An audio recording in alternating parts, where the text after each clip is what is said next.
Madam, I rise to support the bill which seeks to include certain tribal communities in the list of scheduled tribes. Some members here have demanded the inclusion of certain tribes from Karnataka in the list of scheduled tribes. My party and myself support that demand. The Honorable Minister has said in the statement of objects and regions that the state government of Jammu and Kashmir had been making demands for a long time for the inclusion of these four tribal countries as mentioned in the bill. But the central government has accepted their demand after a long time.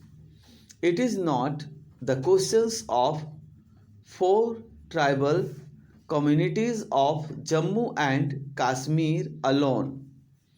We have many tribal communities in Maharashtra, Madhya Pradesh, and who have not yet found a place in the list of scheduled tribes even after 65 years of independence. As a result, they have been deprived of various benefits conferred upon them under the Constitution.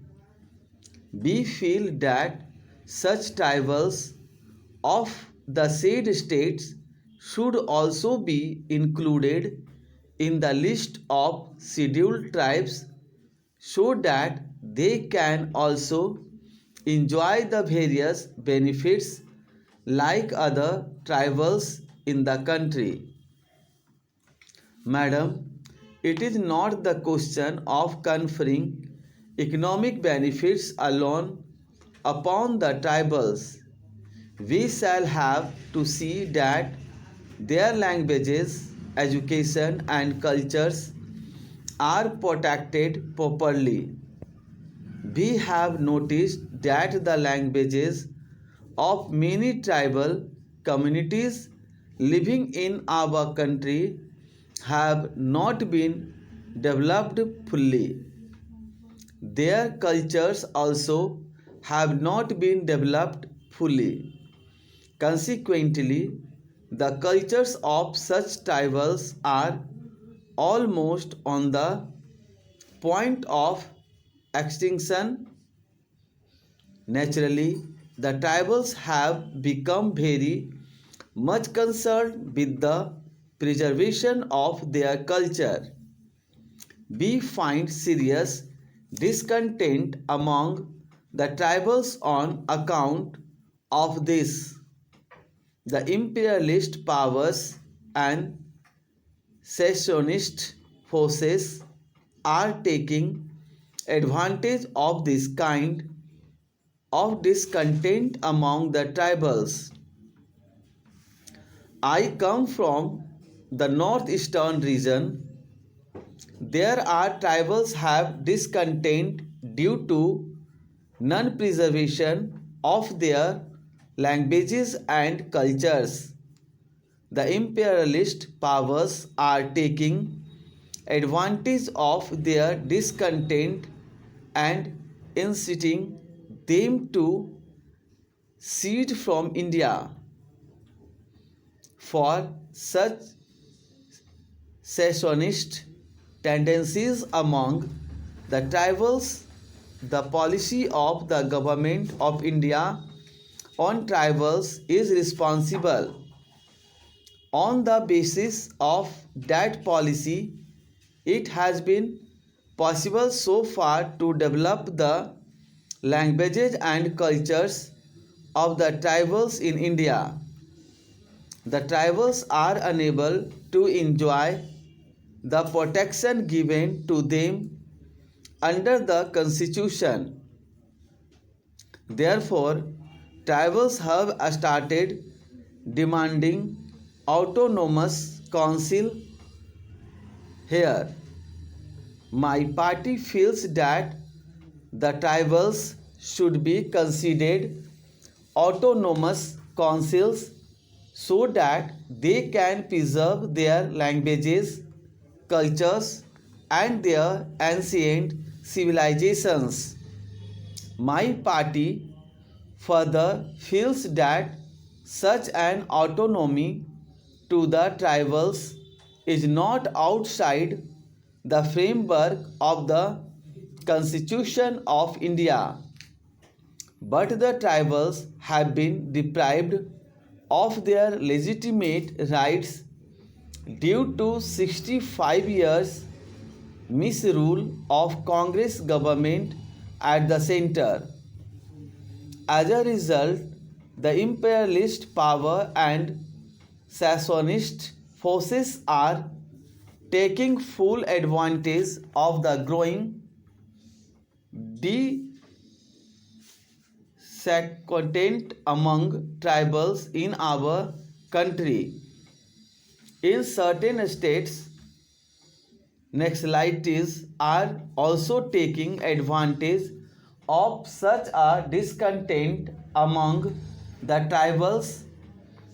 Our Home Minister had a meeting with the chief ministers of certain states the day before yesterday in order to find out ways and means to curb the activities of the Naxalites.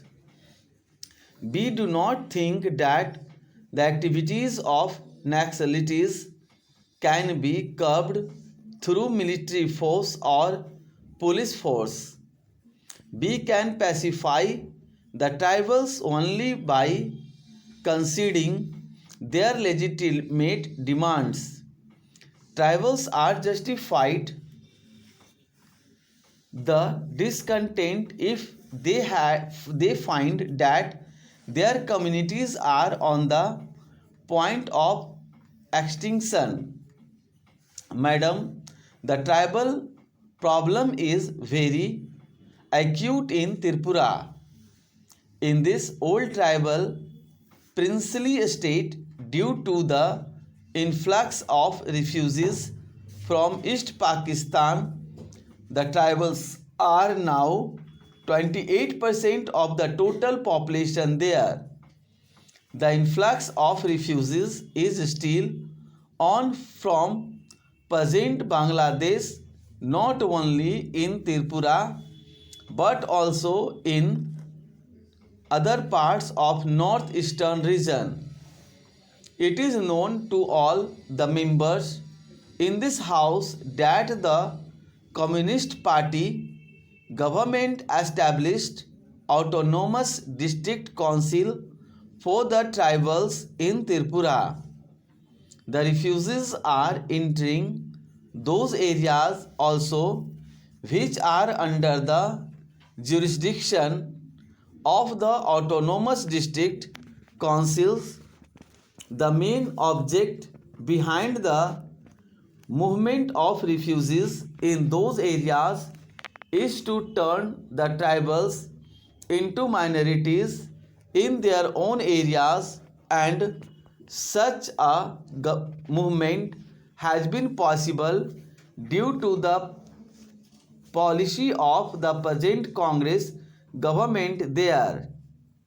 Madam, when we were struggling for the rights of the tribals in Tripura, the Congress party in Tripura and the then president were opposed to the establishment of autonomous district council in the state. The said president of the Congress party wanted the non-tribals to send him to the Lok Sabha so that he can move an amendment to repeal the 6th and 7th schedules to the Constitution. It is our misfortune that we are still following a policy which does not safeguard the interest of the tribals. I demand that inner line permits should be introduced in Tripura. The Tripura Legislative Assembly has accepted his demand by passing a resolution unanimously on this issue.